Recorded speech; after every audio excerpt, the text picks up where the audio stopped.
ويا سلام يا ماما. ما تنساش كمان انك تغسل وشك. حاضر. شوكت تحب تاخد فنجان شاي كمان؟ مفيش مانع، الا على فكره امينه هي وفاء فين؟ زمانها نازله يا اخويا، زمانها نازله عشان تفطر. تفطر؟ انا مش فاهم البنت دي جرالها ايه الايام دي، تصرفاتها بقت غريبه قوي. غريبه ازاي يا شوكات؟ غريبه ازاي؟ زي ما تكون سرحانه مش عارف. متشكر الشاي. ما هي يمكن تكون بتفكر في الجواز. وتفكر في الجواز ليه؟ هي مش هتقدم لها عريس وقريب قوي ان شاء الله هتتخطب؟ اللي اعرفه ان البنت اللي تسرح في الجواز هي لسه ما جالهاش حد، لكن دي الحمد لله ربنا يتمم لها على خير. تسرح ليه بقى؟ وتسرح في ايه؟ في ترتيبات الجواز يا شوكت. احنا لسه في اول خطوه، لسه هنعمل شبكه، ولسه في جهاز هنشتريه، وفساتين هتتفصل، وفضيه هنشتريها، وتحف وسجاجيد وادوات مطبخ، ولسه كاتب الكتاب والدخله وغيره وغيره وغيره. هو احنا لسه عملنا حاجه يا شوكت؟ على رايك كله على دماغي. يا ساتر، كل ده لسه ناقص؟ امال انت فاكر ايه؟ دي طلبات الجواز كتيره قوي قوي يا شوكت. لا اذا كان كده بقى يبقى عندها حق انها تسرح. ده انا شخصيا هبتدي اسرح من دلوقتي. المهم سيبك من طلبات الجواز دي واديني فكره عن عادل اللي عاوز يخطبها ده. انت عارفه طبعا اني لسه جاي من السفر وما قابلتوش. ايوه يا سيدي عارفه.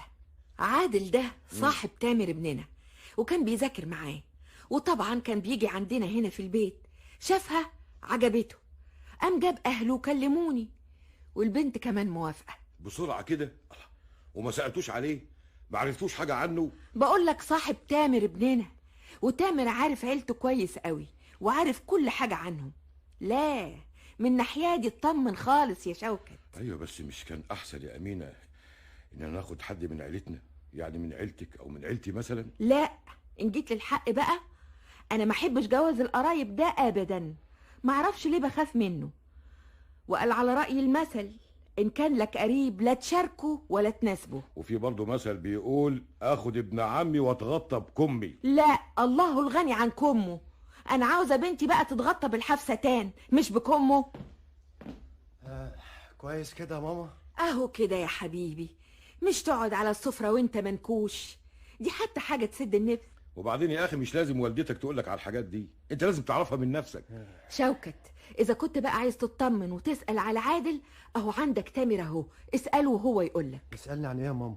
عن عادل اللي عاوز يخطب اختك يا حبيبي. ماله يا بابا؟ ده جدع ابن حلال ومتربي ومن عيله كويسه، هي كانت هتلاقي احسن منه ابدا. وفوق كده وكده كمان البنت شافته وموافقه عليه يا شوكت. خلاص يا ستي، خلاص خلاص خلاص، ما دام انتوا موافقين عليه يبقى ربنا يتمم بخير. اهو كده، سيبك بقى من القلق اللي انت فيه ده. مين قالك اني قلقان؟ ده كان مجرد سؤال انا سالته. ايوه قلقان يا شوكت، وباين عليك كمان اهو. استغفر الله العظيم يا ستي، احلف لك بايه اني مش قلقان، وجيت الحقيقه بقى انت اللي قلقانه. لا بقى يا شوكت، انت طول عمرك كنت قلقان. تسمح لي اتكلم انا يا بابا؟ اتفضل اتكلم يا سيدي. ها عاوز تقول ايه انت راخر؟ حضرتك فعلا يا بابا دايما قلقان، وخصوصا على وفاء. ازاي بقى؟ قول لي. حضرتك كنت الاول قلقان لما ما حدش كان بيتقدم لها، ودلوقتي برضو حضرتك قلقان لما تقدم لها حد. اللي بتقوله ده يا افندي اسمه كلام فارغ. بس انا شايفه ان هي دي الحقيقه يا شوكت. يا امينه انا لو كنت قلقان زي ما بتقولوا يمكن عشانها لسه صغيره في السن. صغيره في السن ازاي يا بابا؟ وفاء اختي عندها 21 سنه. صباح الخير يا ماما. صباح الخير يا بابا. صباح اهلا النور يا يا شريف. حبيبي. الله، في ايه مالكم؟ على العموم انا اسف اذا كنت قطعت عليكم الحديث. بابا وماما كانوا بيتكلموا عن وفاء. ايوه وابوك قلقان قوي عليها. تاني يا ستي، انت عاوزه تقلقيني ليه بس؟ ليه مالها؟ انا شايف انها كويسه. قلقان من ناحيه عادل اللي عاوز يخطبها. عادل؟ ماله عادل يا بابا؟ انا شايف انه شاب كويس قوي. يا ابني انا لا قلقان ولا حاجه، ده كان مجرد سؤال بسيط بساله لوالدتك، بسالها بقول لها هي فين وفاء. انا جايه اهو يا بابا. صباح الخير عليكم جميعا. صباح الخير عليك الواحد.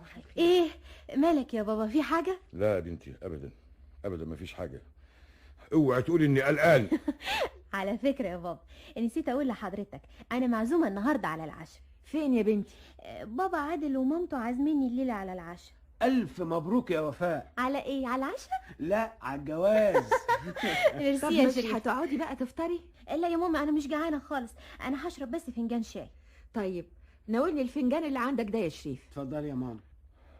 اقعدي يا وفاء، انا يا بنتي كنت عاوز اتكلم معاكي شويه. لا يا شوكت، خلي الكلام بعد الفطار، عن اذنكم.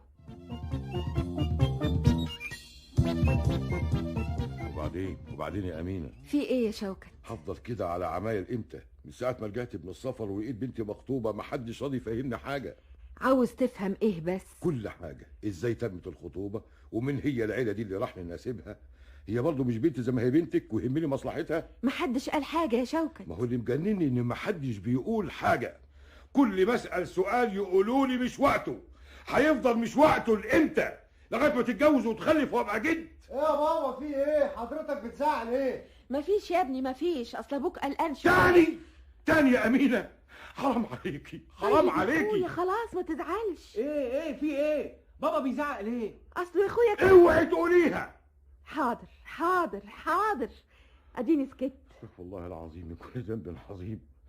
فين اختكم يا اولاد؟ قلقانه في اوضتها يا بابا. قلقانه كمان؟ روحوا ادوا اوام حالا. من غير ما يندهولي يا بابا، انا جيت على طول اول ما سمعت حضرتك بتزعق. اصل ابوك يا وفاء يا بنتي. امينه حاضر حاضر حاضر، اديني سكت اهو.